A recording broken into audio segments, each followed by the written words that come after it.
മമ്മൂക്ക ചിത്രം കളങ്കാവലിന്റെ 16-ാം ദിവസമാണിന്ന്. കഴിഞ്ഞ ദിവസം റിലീസായ ബിഗ് ബജറ്റ് ചിത്രങ്ങൾ വന്നതുകൊണ്ട് തന്നെ കളങ്കാവലിന്റെ ഷോ കൗണ്ടുകൾ കേരളത്തിലടക്കം കുറഞ്ഞിരുന്നു. എന്നാൽ ലഭിച്ചിരുന്ന ഷോ കൗണ്ടുകൾ കൊണ്ട് മികച്ചൊരു കളക്ഷൻ ചിത്രം എന്നും നിലനിർത്തിക്കൊണ്ടിരുന്നു. ഇപ്പോഴത്തെ കളങ്കാവലിന്റെ 16-ാം ദിവസം ചിത്രം ബോക്സ് ഓഫീസിലേക്ക് വീണ്ടും കുതിച്ചു വരുന്ന കാഴ്ചയാണ് നമുക്ക് കാണാൻ സാധിക്കുന്നത്.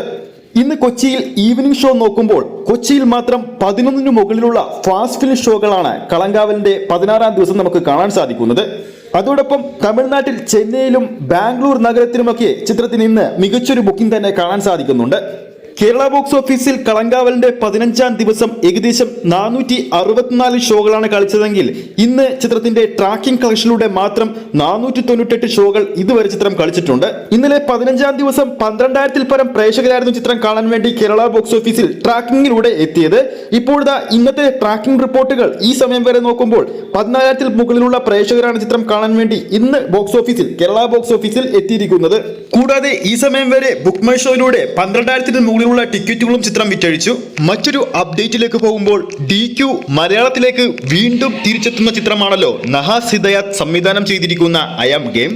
ചിത്രത്തിന്റെ ഭാഗത്തുനിന്നും പുറത്തു വരുന്ന ഏറ്റവും പുതിയ റിപ്പോർട്ടുകൾ പ്രകാരം ചിത്രത്തിന്റെ ഷൂട്ടിംഗ് ഏകദേശം കംപ്ലീറ്റ് ആകാനായിട്ടുണ്ട്. അതോടൊപ്പം ചിത്രത്തിന്റെ തിയേറ്റർ ചാർട്ടിങ്ങും തകൃതിയിൽ നടന്നുകൊണ്ടിരിക്കുകയാണ്. അടുത്ത കൊല്ലം വൻപൻ റിലീസായിട്ടാണ് ചിത്രം തിയേറ്ററുകളിൽ എത്തുക.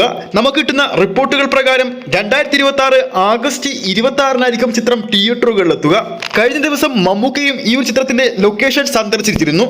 അദ്ദേഹത്തിന്റെ അവസാനം റിലീസ് ചെയ്ത മലയാള സിനിമ ഒരു നിരാശയാണെങ്കിൽ പോലും ലക്കി ഭാസ്കർ എന്ന തെലുങ്ക് ചിത്രത്തിലൂടെ അദ്ദേഹം വീണ്ടും സിനിമാ ലോകത്ത് ശക്തമായ പ്രകടനം കാഴ്ചവെച്ചു. DQവിന്റെ അടുത്തതായി പുറത്തിറങ്ങിയത് കാന്തയായിരുന്നു. വലിയ മികച്ചൊരു പ്രകടനം ചിത്രത്തിൽ കാഴ്ചവെച്ചെങ്കിലും ചിത്രം ബോക്സ് ഓഫീസിൽ പ്രകടനം കാഴ്ചവെക്കാൻ സാധിച്ചില്ല. അതിനുശേഷം ഇനി DQവിൻ്റെതായി തിയേറ്ററിൽ എത്താൻ പോകുന്ന ചിത്രമായിരിക്കും കാന്ത. എന്തായാലും ആരാധകരും സിനിമാ പ്രേമികളും വൻ പ്രതീക്ഷയോടെ തന്നെയാണ് ഈ ഒരു ചിത്രത്തിന് വേണ്ടി കാത്തിരിക്കുന്നത്. അപ്പോൾ ഈ ഒരു വീഡിയോ നമ്മുടെ പ്രേക്ഷകർക്ക് ഇഷ്ടപ്പെട്ടെന്ന് കരുതുന്നു. ഇഷ്ടപ്പെട്ടെങ്കിൽ വീഡിയോ ലൈക്ക് ചെയ്യാനും ചാനൽ സബ്സ്ക്രൈബ് ചെയ്യുന്ന കാര്യം വീണ്ടും ഓർമ്മിപ്പിക്കുന്നു. അടുത്തൊരു അപ്ഡേറ്റുമായി നമുക്ക് വീണ്ടും കാണാം.